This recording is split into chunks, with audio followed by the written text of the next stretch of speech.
Hi everyone, this is Noah Sandler from MTGO Academy, and today I'm going to be continuing my Eternal Masters review with the green cards. So we're going to start with Abundant Growth. It's 1 green, enchant land, when it enters the battlefield draw a card, and enchant land gets tapped to add 1 mana of any color to your mana pool. So at its worst, it's 1 mana cycle, so that's never that bad, but not necessarily something you actually want to play. But the upside is pretty big. It fixes for every color, which gives it an advantage over a card like Civic Wayfinder, which can find any color, but then only adds that color for all future turns. But Growth can switch off, so you can add black 1 turn, blue another, and that's really exciting for decks that run lots of Hondens, because 1 Abundant Growth means you have fixing for every Honden that you draw.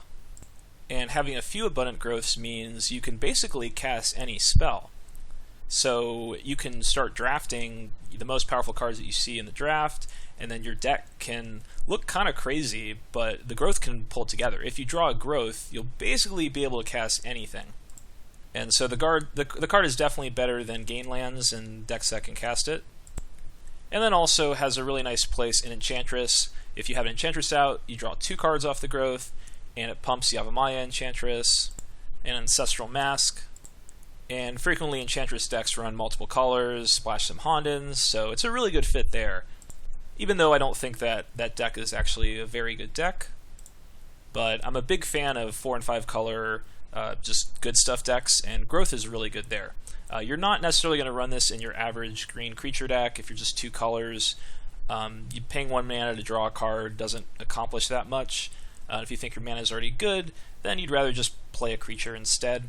But in the decks where it's good, it's actually a very good card, so I'm going to give it a C+. Next up is Ancestral Mask, king of all eggs in one basket cards. It's 2 and a green, aura, enchant creature, gets +2/+2 for each other enchantment on the battlefield. So it can be really fun to put multiple Ancestral Masks on one creature and make it just really, really huge. So in this format, this card is capable of getting really big. It counts enchantments on both players' sides, so your opponent has a random Honden or Pacifism in play, it'll increase it. And then in the Enchantress deck, you're going to be running a lot of enchantments, Abundant Growth, Pacifism effects, Hondens, and so this card can get really big. The problem is that any aura that just gives a creature +X is severely limited by your opponent's removal. So no matter how big the mask can get a creature, if your opponent has tokens to chump, if you didn't put on an evasive creature, or if they have single target removal spell, not like Burn, but something that can remove it, Silent Departure, Mana War, then you're really unhappy. You're down a card and some mana, and so there's just a real limit to how good a card like Ancestral Mask can be, especially in a format like this where there's so much good, cheap removal, and a lot of it's actually 2-for-1 removal, like Annihilate, Necrotal, Mana War, basically. And even there's Coalition Honor Guard, which counters Mask from being played. So even in the ideal Enchantress deck, I think Mask is going to be okay. It can be a win condition, but you'd much rather have cards like Yavimaya Enchantress that get big on their own and only take a 1-for-1 from removal spells. But the weaker your deck is, as long as you have a lot of enchantments, I think the more interested you are in Ancestral Mask. It's a very high variance card, so if you need to get lucky to win, you can put the Mask into play and hope your opponent doesn't have removal. But it's a card that you're going to be siding out a lot against decks that have removal and Silent Departure type cards. So overall, not too big on the card, but it has its place, so I'm going to give it a C-. Next we have Argothian Enchantress, 1 and a green, 0/1 Shroud. Whenever you cast an enchantment spell, draw a card. So this card is actually very strong in an Enchantress deck. I mean, the deck's named after this card, because it comes out on turn 2, so turn 3 you can start playing enchantments and drawing cards, and maybe find Mesa Enchantress and start drawing 2 cards from every enchantment that you play. And it has Shroud, so your opponent can only hit it with an Nausea or other mass removal, so it's typically just going to sit on the board for the rest of the game. and that makes it a very broken card. It goes in an, the Enchantress deck.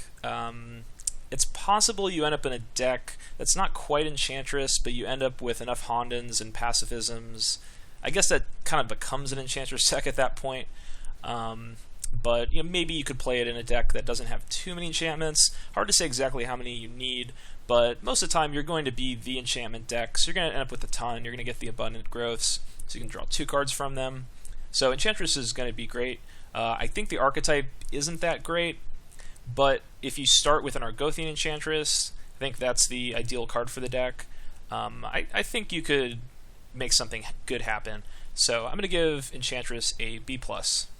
Next up is Brawn, 3 and a green, 3/3 trample. As long as it's in your graveyard and you control a forest, creatures you control have trample. So this is in the cycle that Wonder is in, and it's a lot less powerful. Giving all your creatures flying is really insane. Give them all trample, may or may not be good. It's a nice little bonus, but it might give, you could get a couple damage here or there, but the creatures just aren't that big in this format, even in green. So it helps a little bit, but not too much. Its body as a 3/3 trample for 4 is okay. It is bigger than all the 2/2s in the format, but it's mostly a hill giant. And unlike Wonder, it's not something that you're excited to just drop in the graveyard for value. So overall, it's just an okay card, and I'm going to give it a C. Next up is Centaur Chieftain, 3 and a green, 3/3 haste. And as Threshold, when it enters the battlefield, creatures you control get +1/+1 and gain trample until end of turn. So Threshold is relatively hard to hit in this format.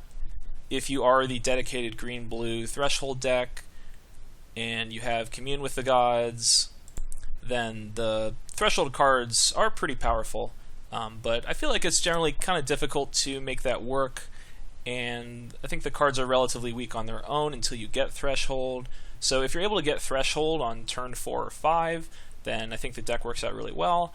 And if it's much later than that, I think you're going to lose those games because your creatures are just weaker than your opponents. And the Chieftain is kind of a hedge because on its own it has a decent body. 3/3 haste for 4 is fine, but it's a hill giant, something that is cuttable. You don't have to play this. Even in your aggressive decks, it's just okay. If you get to Threshold, giving creatures you control +1/+1 and trample is very nice. So the Chieftain is then going to be a 4/4 trample for 4 with haste, and that's very good on its own, and then it also pumps up your other creatures and tramples over so you can get some more damage in. So it's pretty nice there. So it depends on how likely it is you're going to get Threshold, how good this card is. But I feel like in the average deck, you're not really going to be focused on getting Threshold, and therefore you're not really going to get Threshold that often. And so you should see this as more just the 3/3 haste. And looking at it that way, it's a card that's filler, so I'm going to give it a C. Next is Civic Wayfinder, 2 and a green, 2/2. When it enters the battlefield, you may search your library for a basic land card, reveal it, put it in your hand, and shuffle your library. So this card is worth noting that it's an elf, so it's really nice in elf decks. It can be used with Wirewood Symbiote to cast the Wayfinder every turn and keep getting lands out of your deck. And by itself is a solid value creature. It is a 2-for-1. 2/2 body will usually trade with your opponent's 2/2. There's a lot of them. And it makes sure you hit your next land drop. So this card is fine even if you're not interested in the fixing aspects, but it gets really good if you are. So if you're 3 or more colors and Wayfinder can find the land that you're missing, its value goes up a lot. Especially in a 5-color deck that would actually be able to run 5 basics. A lot of them won't have room for that. They'll run some gain lands for some of their colors, and so you need to have some basics you can search up with Wayfinder to get full value out of it. But it is really good in those decks. So its value goes up a lot if you've got base green and you're splashing other colors. But it's already just a playable value card on its own, even without the fixing. So all considered, I'm going to give Wayfinder a B-. Next up is Commune with the Gods, 1 and a green, sorcery. Reveal the top 5 cards of your library. You may put a creature or enchantment card from among them into your hand and put the rest into your graveyard. So in your average green deck, I'm not really interested in this. Paying 2 mana, and some of the times you will whiff. So that's a a definite risk to consider, or you might just find a creature that's not too valuable. So if you're just an aggressive green deck, I don't like the card too much. But it has some value if you're running the enchantment deck, because it can find your key enchantments. It can find Honden. If you have Monk Idealist, also if you end up milling one, you can get it back. And since it's milling 4 cards, you'd hit cards with flashback if you're green-blue or green-red. But the card's the best in the Threshold deck. It's one of the few ways to get an early Threshold. And if you do, it does make cards like Nimble Mongoose and Werebear really good. Just super big, and if you can pull that off, you're usually going to win the game. If you can get a couple of those Threshold creatures in play and cast Commune, and Commune frequently will find one of those Threshold creatures as well. That said, I don't think the archetype is that great. I think it can be fine if you pull it off, but it's not an archetype that you want to be, not forcing, but I would actively try to avoid going into that if possible, but if the cards just fall into your lap, green and blue are both open, then I think it's an archetype that can win, and Commune is a really important card in that deck. So considering that, I'm going to give Commune with the Gods a C+. Next up is probably a controversial card, Elephant Guide. 2 and a green, aura, enchanted creature gets +3/+3. When enchanted creature dies, put a 3/3 green elephant token onto the battlefield. So this card is very strong. It makes any one of your creatures into a big threat that needs to be dealt with, and then if the creature dies, you get a 3/3 out of the deal, and you spent 3 mana, and if you get a 3/3 out of it, that's a pretty good deal by itself. So in some situations, this card is going to be very, very good. On the other hand, this is a format with Silent Departure, Mana War, Pacifism, Fetters, instant speed removal that can remove the creature in response, War Priest of Thune, and if your opponent has those cards, then you're not happy about playing the Elephant Guide. So just like Ancestral Mask, it's got there's a limit to how good an aura like this can be. Now, the fact that when the creature dies, you put a 3/3 elephant token on the battlefield makes it a good deal better than Ancestral Mask, because that means there's another range of removal spells that you're at least going to get the 3/3 out of the deal, and again, 3 mana for 3/3 is a good deal. So that makes this card a lot less risky than Ancestral Mask, even though it's going to make the creature smaller on average. So all that makes this a tough card to evaluate, because it's going to be so good when it's good, and it's going to be so bad when it's bad. But I like it best in aggressive decks like the Red-Green Beats deck, because you're just putting so much pressure on your opponent, and playing Elephant Guide and attacking might give you an extra 5 damage that turn. If your opponent had a 3/3 and you have a 2/2, you Elephant Guide and attack, they have to take the damage. And I suppose in more creature-heavy Enchantress decks, Guide would also be a good card. But I'm going to go a little bit low. I feel like the power of the card is potentially in the B range, but with all the removal that hurts Elephant Guide, some matchups you're just going to need to side it out. I feel like you can't be spending a high pick on it, so I'm going to give it a C+. Next up is Elvish Vanguard, 1 and a green, 1/1 elf. Whenever another elf enters the battlefield, put a +1/+1 counter on Elvish Vanguard. So you're going to play this in your elf decks. It starts as a 1/1, but if you're playing a lot of elves, and elf decks are going to have a lot of elves in them. There are plenty in the format. It's not that hard to come up with at least 8 elves in your deck, with definitely potential for more. And there are some cards that make elf tokens, so like a Lys Alana Huntmaster. When you play an elf, you're going to get an extra token, and that's going to give 2 counters to the Vanguard. But once you've played 1 elf, the card is reasonable, and then 2 elves makes it very good, and then it goes up from there, and sometimes it gets up to 5/5 or bigger. Now, I was just going over with Elephant Guide how there is a lot of removal in the format, and you don't want to invest too much into one threat. So Vanguard does hurt from that a little bit. On the other hand, you're just investing 2 mana into the card, so if your opponent mana wars it after you've pumped it up a little bit, it's not the worst thing. You just spent 2 mana to cast it. You play it again, you might draw some other elves, get it bigger again. So there's not a huge downside to playing this card.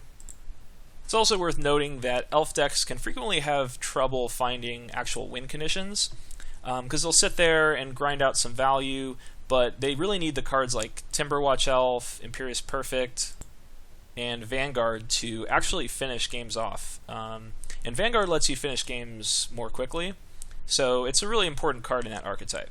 So if you are Elves, it is something that is worth first picking, and it's a decent card to take and maybe move into Elves, but I wouldn't want to take it too early though. So I'm going to give Vanguard a B-. Next up is Emperor Crocodile, 3 and a green. It's 5/5. When you control no other creatures, sacrifice Emperor Crocodile. So most green decks are relatively creature heavy. So once you have 2 other creatures in play, usually the Crocodile is safe. There is a lot of removal in the format, and so sometimes they still will have something like Silent Departure plus an Eyeblight's Ending, and will kill your Crocodile. So it is important to be cautious with how you play the Crocodile so you don't get 2-for-1, because that could definitely lose you a game. On the other hand, you need to just look at your overall risk in the game. So if your opponent's beating you down with flyers, and you're thinking, well, they're blue-white, they might have Silent Departure or Mana War, I just have this Llanowar Elves in play, you probably need to just play the Crocodile anyway. And if they get you, they get you, but if you wait, you're probably going to get beat down by the flyers, so sometimes you do have to take risks with the card, and you might just get wrecked for it. But if you're in control of a game, and not under much pressure, especially against removal-heavy decks, you'll probably want to hold the Crocodile back until you get at least 2 creatures in play, and sometimes 3. But 5/5 for 4 is it's a very good deal. So if you have those creatures, then you're getting a good deal on a big creature. On the other hand, big creatures just aren't that great in this format. If everyone has one removal spell, like a Pacifism, they'll just play it on the Crocodile. And so I think this format's more about creatures with come-into-play abilities, and Crocodile is just a big creature. So I think it's something that you're going to play in most of your green decks, but never going to be truly amazing because of the cost of the potential 2-for-1. So I'm going to give Crocodile a C. Next up is Flinthoof Boar, 1 and a green. It's a 2/2, gets +1/+1 as long as you control a mountain. You can pay a red to give it haste until end of turn. So unless if you're really desperate, you're not going to play this in decks that don't have red, and typically you're just going to play it in your red-green aggro beat deck. And in that deck, this allows for some really broken starts. If you go turn 1 Curd Ape, turn 2 Boar, turn 3 whatever else, Elephant Guide. So you can beat people down really quickly. And Boar is nice because if you get on turn 2, that's great, but if you draw it on turn 3, it's pretty similar. You just haste it and still attack with it. And it's a pretty good draw even late in the game. Let's get a 3/3 haster for 3 mana. So it's a very strong card in red-green, but just not a card you're going to play if you're not in that exact deck archetype. So if you are in red-green, it's going to be a very high pick.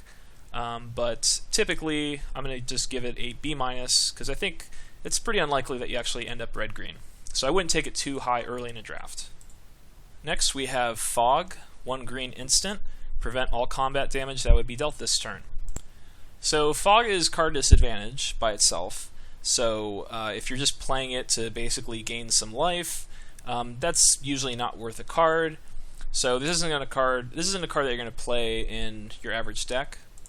And it's a card that you're almost never going to main deck, but there are some instances where you're going to want to play this card. One of them is with Isochron Scepter. As long as your opponent doesn't have removal for the Scepter, or maybe a red Honden or some alternate way of winning, this could just lock them out of the game. On their turn, their creatures will never deal damage, and then eventually you set up and find a way to win on your turn. So it could be worth running in a deck with Scepter. And then the other case is for sideboard against decks that have big pump spells or mass pump spells like Rally, the Peasants. And so you can set up blocks, your opponent makes their big attack, they play Rally, and you fog it. The problem with that is that Rally has flashback. So unless if they cast Rally and flash it back, they're just going to play the Rally the next turn. So I mean, it's still a good card in that circumstance, but even against a red deck that has 2 rallies, they're not always going to draw rally. They're not always going to have rally on the turn that you have fog. It's just like a pretty awkward situation regardless. So I don't think it's a great card to side in against rally necessarily.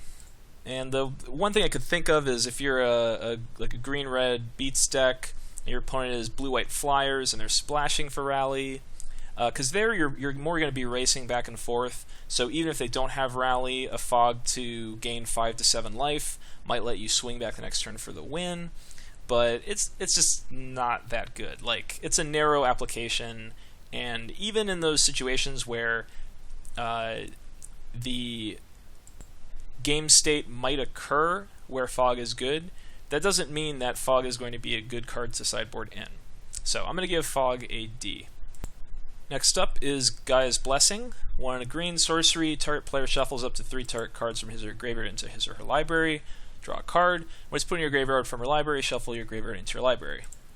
Now this card can be fun with 2 of them, because you can just cast Blessing on your other Blessing, shuffling it back, and then when you draw the other Blessing, you blessing the first Blessing, shuffling it back, and so you just never run out of cards. But I don't even think that that's a particularly great combo. You rarely get milled out and limited anyway.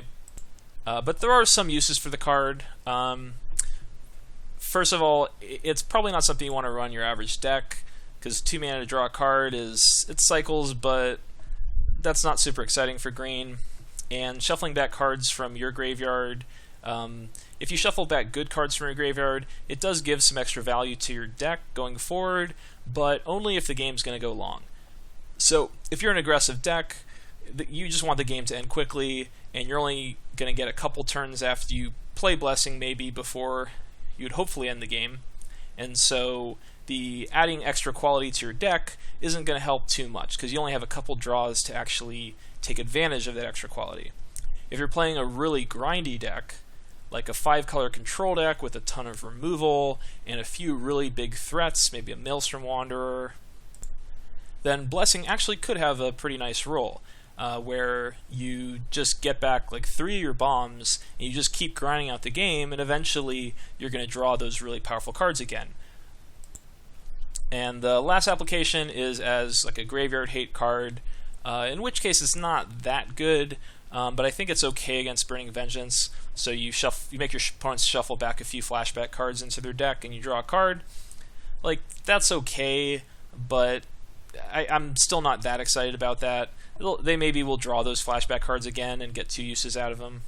And the timing can be kind of awkward, because when you draw Blessing, you usually want to cast it immediately a cycle, and so if you just sit with it waiting for your opponent to end up with a flashback card in their yard, it might not work out too well. So, not big on Blessing, but it has its places, so I'm going to give it a D+. Next up is Green Sun Zenith. X and a green, sorcery. Search your library for a green card with converted mana cost X or less, put it on the battlefield, and then you shuffle Green Sun Zenith back into your library. So this is a very powerful card. It's great in cube. If you have a Llanowar Elves, then for 2 mana you can search out a Mana Elf, and that's a pretty decent deal. But it has the advantage of, if you draw this late game, you can search out a big threat, or in the mid game you can search out something, and it costs 1 extra over what it would cost to cast that card, so it's not extremely efficient in that sense. But because you can use up all your mana that particular turn, it actually makes it very efficient. So even if you're paying 1 extra mana, the fact that you're always going to be able to use it to get something that particular turn makes it very flexible. Now, the problem with Green Sun Zenith in this format is that green is just not that great. The creatures aren't that great, and so it's really dependent on which creatures you ended up with. If you have an Imperious Perfect, then Zenith is going to be amazing. Even paying 4 mana for Perfect is great. If you have a Regal Force, then late game, if you're flooded out, you can Zenith for Regal Force. In addition to early game, you could get a Mana Elf, so it's going to be very good there. But in your average deck, if you don't get some of these rares, there's just not that many exciting things to grab with it. And you are paying more, like one more extra for it. So I don't think it's that great in this format. But if you are the elf deck, maybe if you're Enchantress, if you have Argothian Enchantress, like if you have some key creatures to grab with it, then it becomes a really good card in the B range. But I think in your average green deck, there's just not too much that you want to search out with it. And sometimes you won't get a Llanowar Elves, so you can't even ramp with it. But overall, I'm going to give it a B-. Also worth noting that you can prevent yourself from being decked by continually casting the Zenith, so that gives it a little bit extra value. Next up is Harmonize. Tune 2 green, sorcery, draw 3 cards. So this is a 3-for-1. It's a great rate. 4 mana is perfectly reasonable. Green does have some mana acceleration. If you play Llanowar Elves, you could cast this on turn 3 and then start playing threats on turn 4 and 5. That'll lead to a lot of game wins. And then it's just good card draw for multicolor decks. So if you're going like 5-color green, then Harmonize is just going to help you draw through your deck. It's going to be similar to Deep Analysis. So yeah, just a powerful, efficient card. Something you're going to play in every green deck. So I'm going to give it a B. Next we have Heritage Druid. 1 green, it's a 1/1 elf. You can tap 3 untap elves you control to add 3 green to your mana pool. So this is a card that's used in legacy decks, in constructed formats, but it's not very good in limited. And in this format, there's just not that much to ramp into. So even if you can get 3 elves together, there's just not that many expensive things to do with that mana. There's Regal Force, maybe you're playing Maelstrom Wanderer, playing Phyrexian Jester, but most of the time your curve is going to end around 4 or 5, so you just have an extra 1/1 elf in play for 1 mana. And yeah, so there just aren't that many mana sinks. So I think this is a card that you can easily cut in even an elf deck. It's obviously useless outside a dedicated elf deck, but I think it can still be playable just as a 1 mana 1/1 elf. Sometimes you just need more elves for your deck. You've got Elvish Vanguards and other cards that take advantage of having elves, so you would just play a 1/1 elf for 1. But I think its ability is pretty bad in this format. So if you treat it as a 1/1 for 1, with randomly you might get a little extra upside here or there, then I think you'll be evaluating it correctly. So I'm going to give Heritage Druid a D+. Next up is Honden of Life's Web. 4 and a green, legendary enchantment shrine. At the beginning of your upkeep, put a 1/1 colorless spirit creature token onto the battlefield for each shrine you control. So this is probably the weakest shrine, and it's usually the weakest on its own. Typically I don't run just one of these, where for all the other shrines I would typically run them in their respective decks. An aggressive white deck isn't going to run the white Honden, but this is, I think, the weakest shrine. Now, it is in green, which is Enchantress color and a mana fixing color. So frequently, your Honden decks are going to want extra Hondens, and so they're going to play Honden of Life's Web. And in those decks, it's actually very good. If you have multiple Hondens going, getting multiple 1/1 creatures every turn really adds up. Unless if you're being beat down by a flying army, eventually you will get enough tokens to both chump as much as possible and keep yourself alive, and then eventually just win the game with a bunch of tokens. And I think this format is won by just grinding out games, getting a little bit of extra advantage every single turn. So any card that does that, I think, is going to be better than you might expect. And so Honden of Life's Web, it does that. So while it may be the weakest Honden, it is still a Honden, and if you have other Hondens, it powers them up too. So actually, just going to give this a B-. For a card that I think is relatively weak on its own and has been weak in other formats, Hondens are just so good in this format. So B- for Honden of Life's Web. Next up is Imperious Perfect. 2 and a green, 2/2 elf. Other elf creatures you control get +1/+1. You can pay 1 green and tap it to put a 1/1 green elf warrior token onto the battlefield, which will then become a 2/2 because of the perfect. So if your opponent doesn't remove perfect, you're making a 2/2 every single turn for just 1 mana, and it's going to pump all your other elves. So this card's pretty insane. It's obviously unbelievably good in the elf deck, but it's also just really good on its own. And it just makes its own army of 2/2s, so your opponent is going to have to deal with it. Or you've got infinite chump blockers, or an infinite army can eventually just beat your opponent down with 2/2s. Now, I can't quite put it as solid A, because it is just a 2 toughness creature, so there are a lot of cards that kill it. But if they don't kill it, it is an amazing card. So I'm going to give Perfect an A-. Next up is Invigorate. 2 and a green, instant. If you control a forest, you can give your opponent 3 life instead of paying its mana cost, and target creature gets +4/+4 until end of turn. So this is a combat trick. Giving +4/+4 for 3 mana is an okay rate. So you're paying 2 more than Giant Growth, so it's nothing too exciting. But being able to play it for free is really exciting, because your opponent can't play around it. So you can just tap out and be prepared to protect your creature from a burn spell, or make a double block and your opponent tries to get you in response and you have Invigorate. So a pump spell being free is really nice as far as free spells go. Now, it's not a synergy card, so for elf decks you might be taking other elves over it, but it's just a very solid card in any creature-based deck, so I'm going to give it a C+.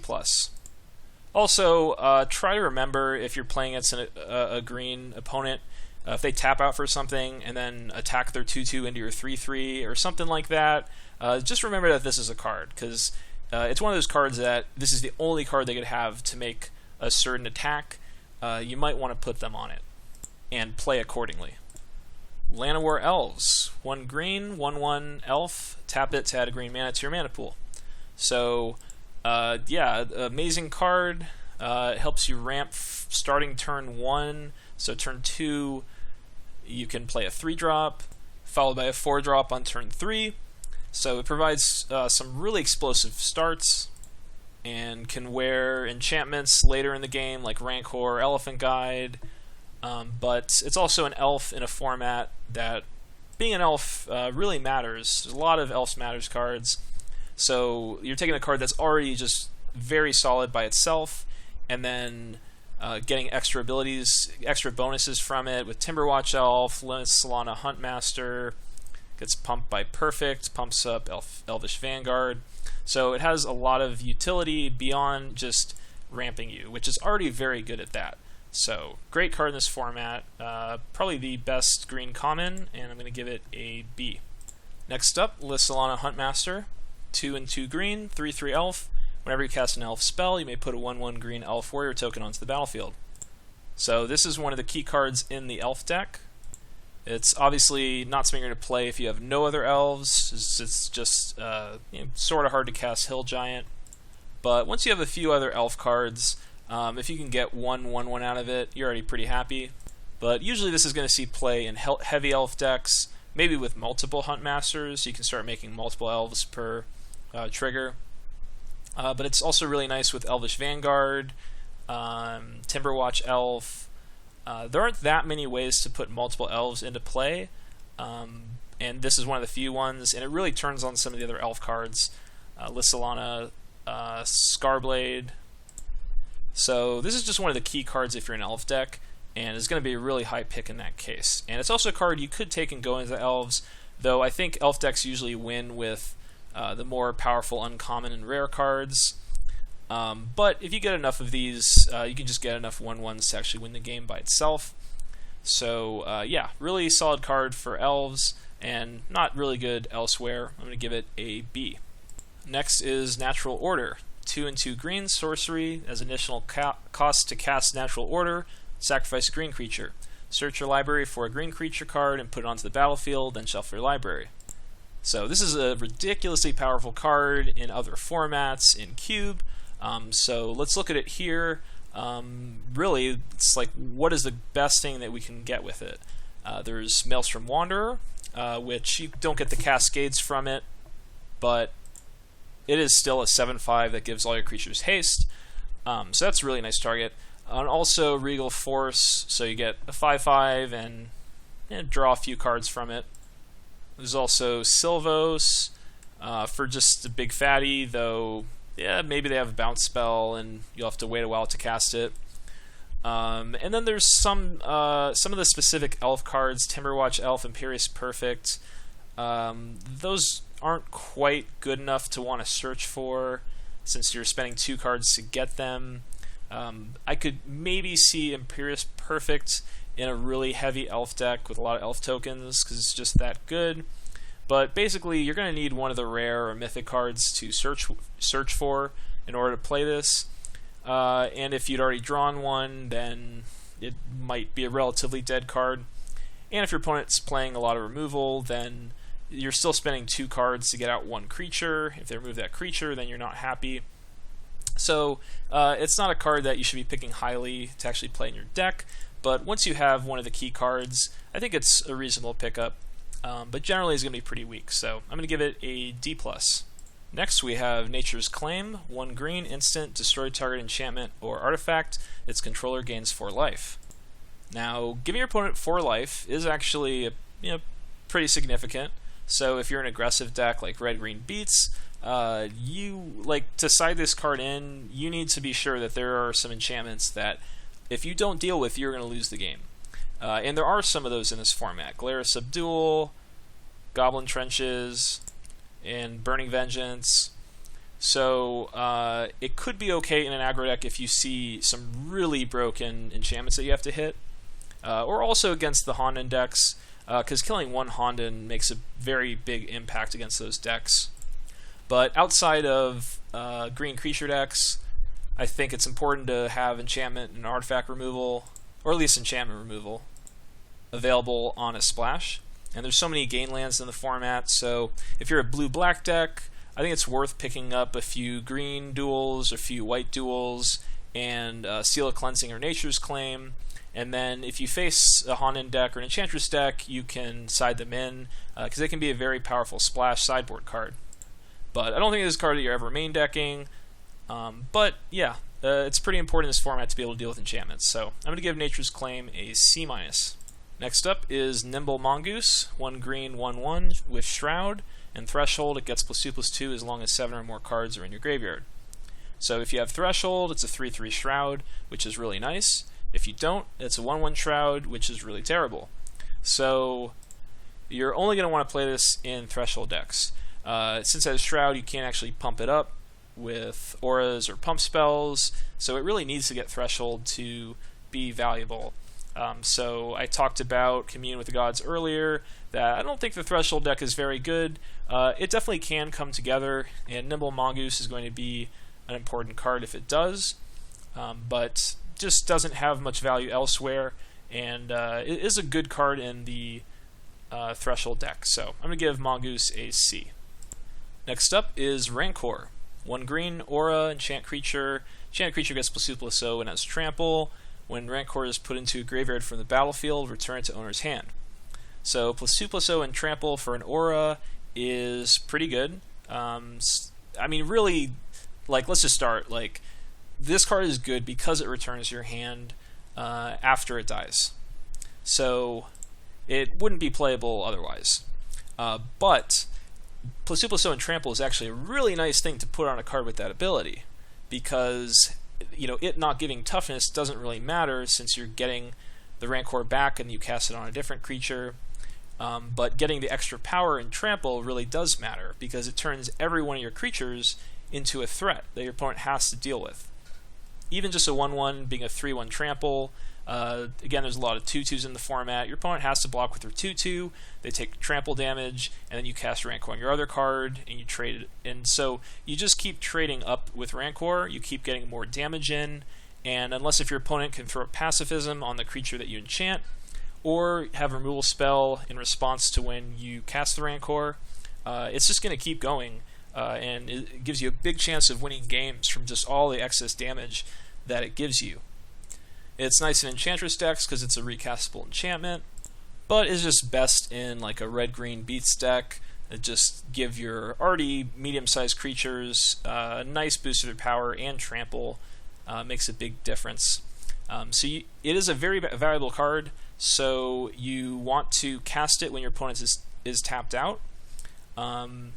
While you might think that you want to wait till your turn to see what board they have out and then play Rancor on the correct creature, usually you just want to cast it and resolve it when your opponent's tapped out, so you don't end up losing the Rancor.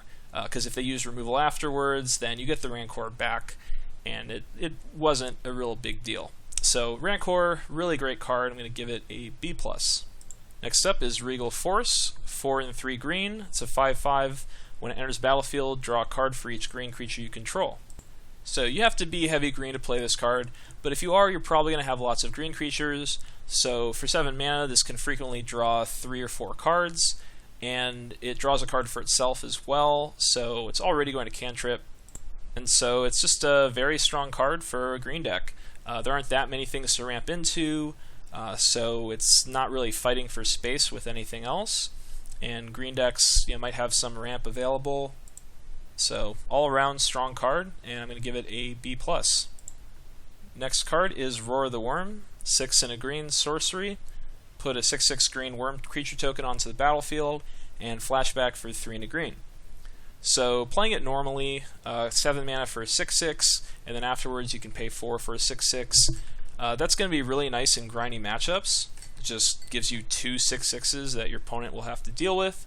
It does get hard countered by a Silent Departure, so it's still somewhat matchup dependent whether making 2 big tokens is going to be a good deal for you.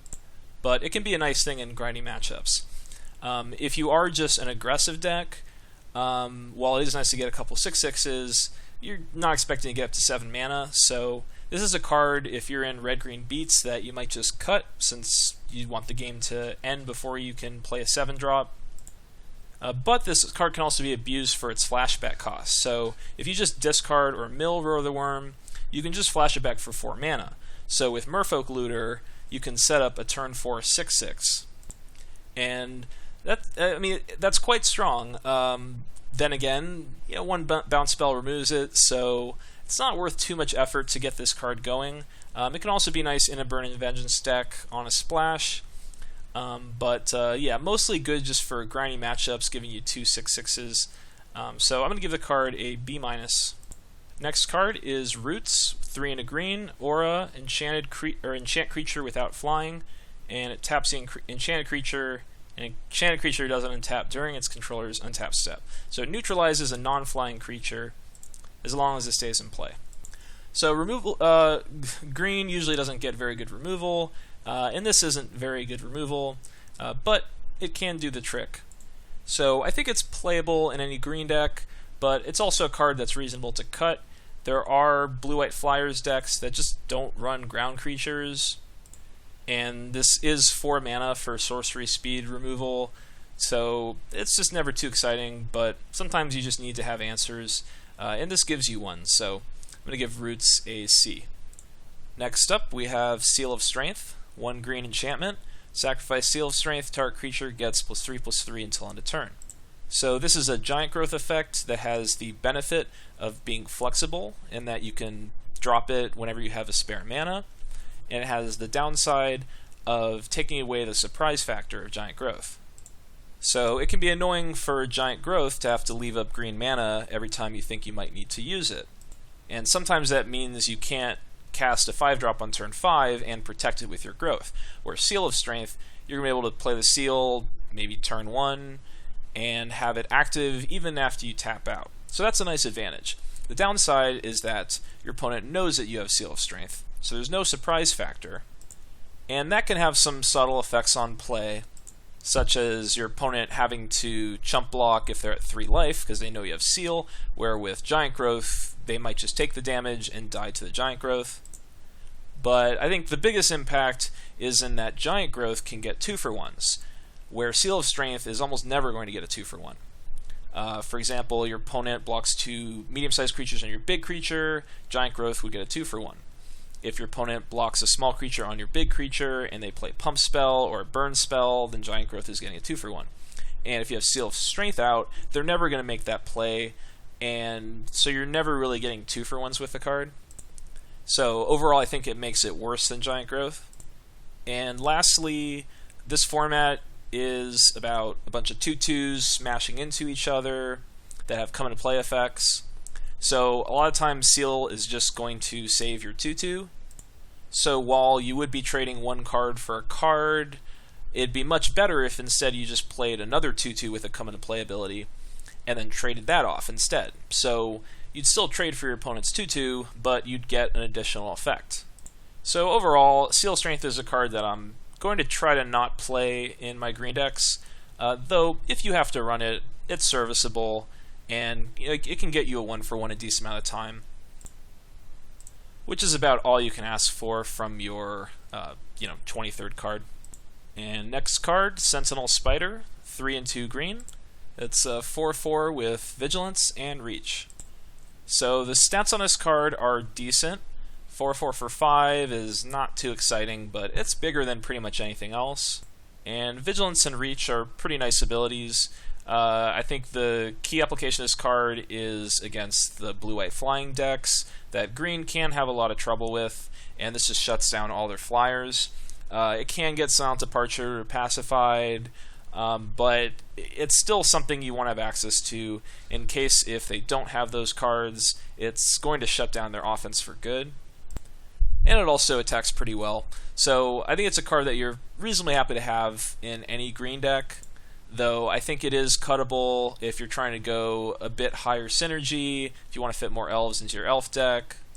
But since it's a solid main deck card that also has good applications against particular archetypes, I'm going to give it a C+. Next up is Sylvos, Rogue Elemental. 3 and 3 green, 8/5 trample, and you can pay a green to regenerate it. So if this card gets going, it just wins the game. It just smashes, your opponent can't stop it, it regenerates, it tramples, can't be chumped. So it ends the game pretty quickly and is very, very powerful. And the downsides are the triple green casting cost, that it doesn't have a come into play ability, and that there's still a lot of removal in the format that can remove it, or your opponent can go off with Silent Departure, Mana War. It's just hard to run 6-drops in this format that don't have any of the battlefield abilities, but this is one that does win the game once it gets going, so it's still a very powerful card, and I'm going to give it a B+. Next up is Sylvan Library. 1 and a green enchantment. At the beginning of your draw step, you can draw 2 additional cards. If you do, choose 2 cards in your hand drawn this turn. For each of those cards, pay 4 life or put the card on top of your library. So basically, at the start of your turn, you take 3 cards from your deck, and you can either draw all 3 and pay 8 life, you can draw 2 of them and pay 4 life, or you can draw 1 of them and pay no life. And if you leave 2 back, you can put them there in any order.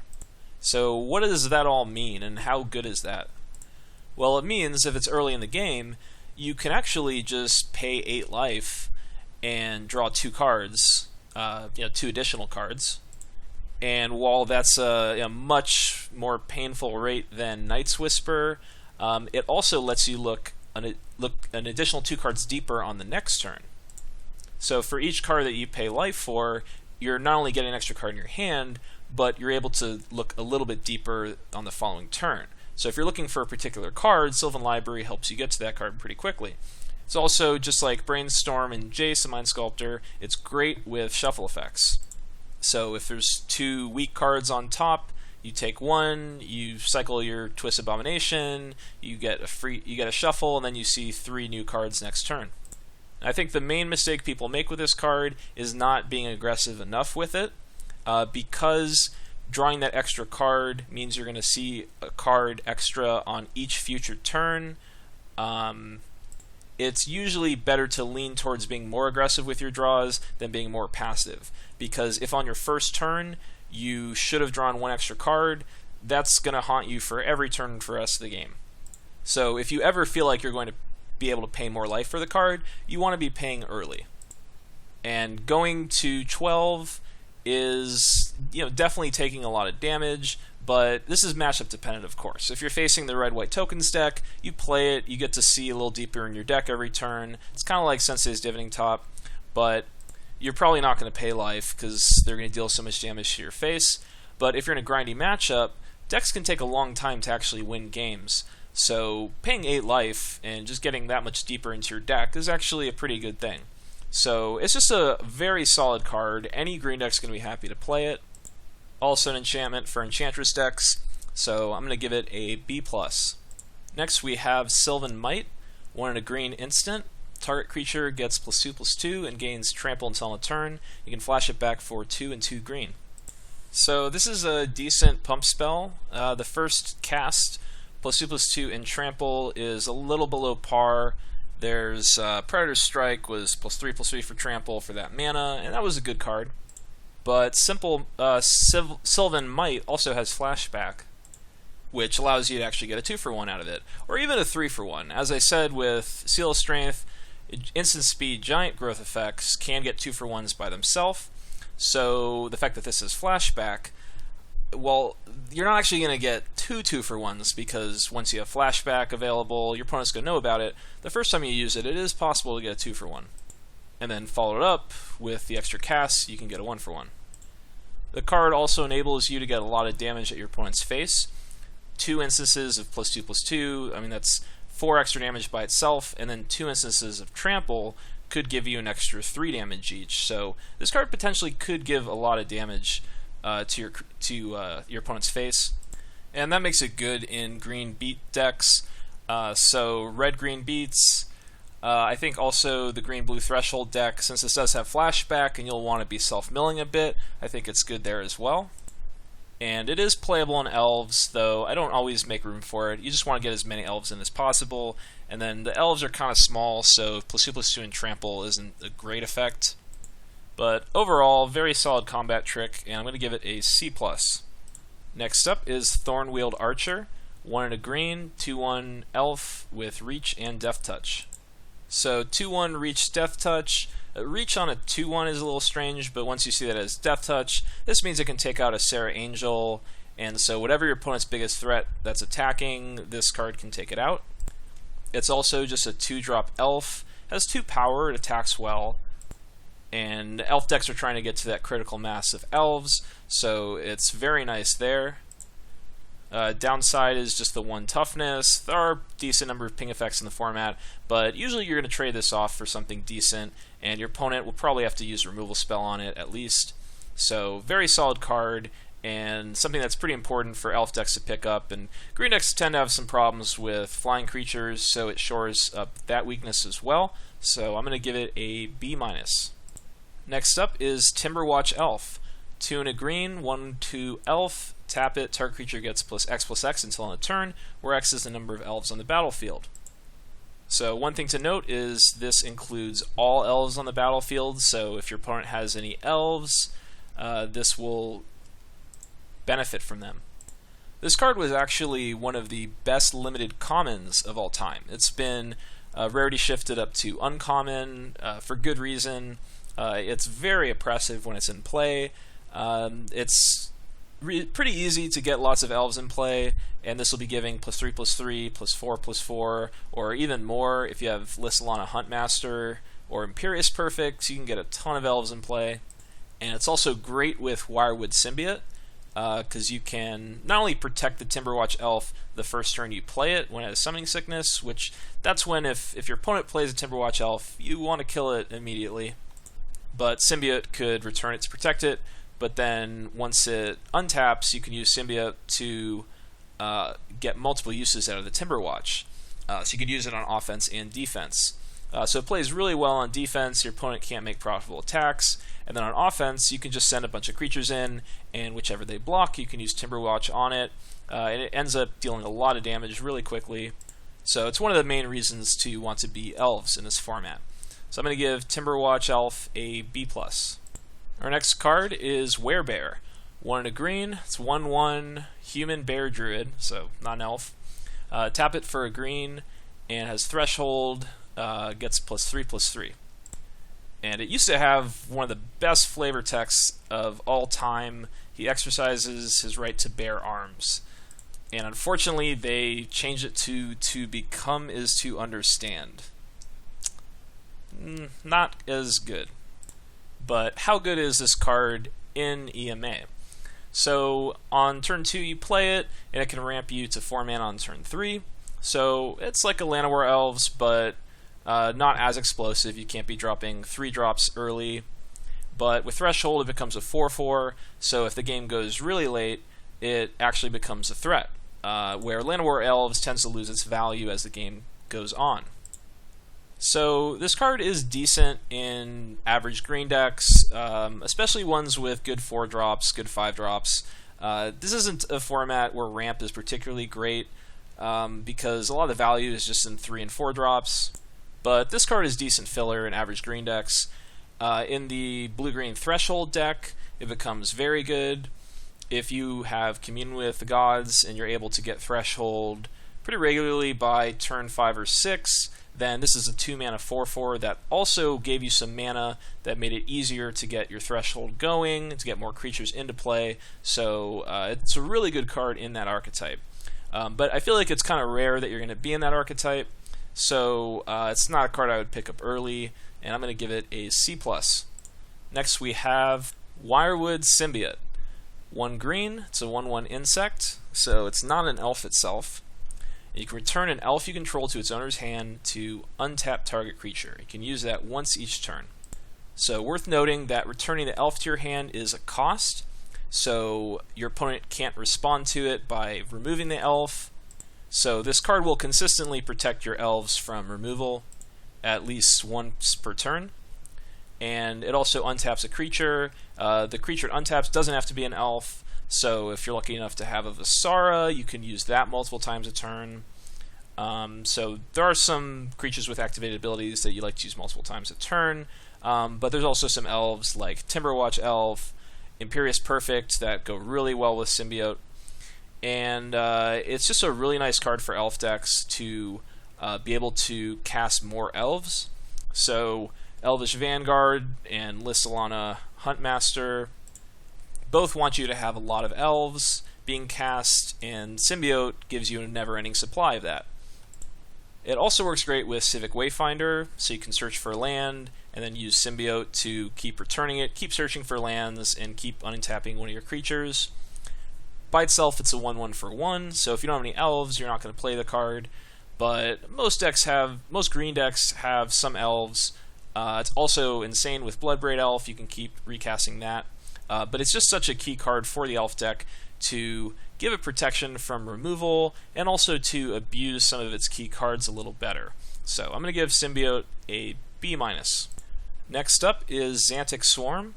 Green for a 0/1 flying. When it attacks, defending player can't cast spells this turn.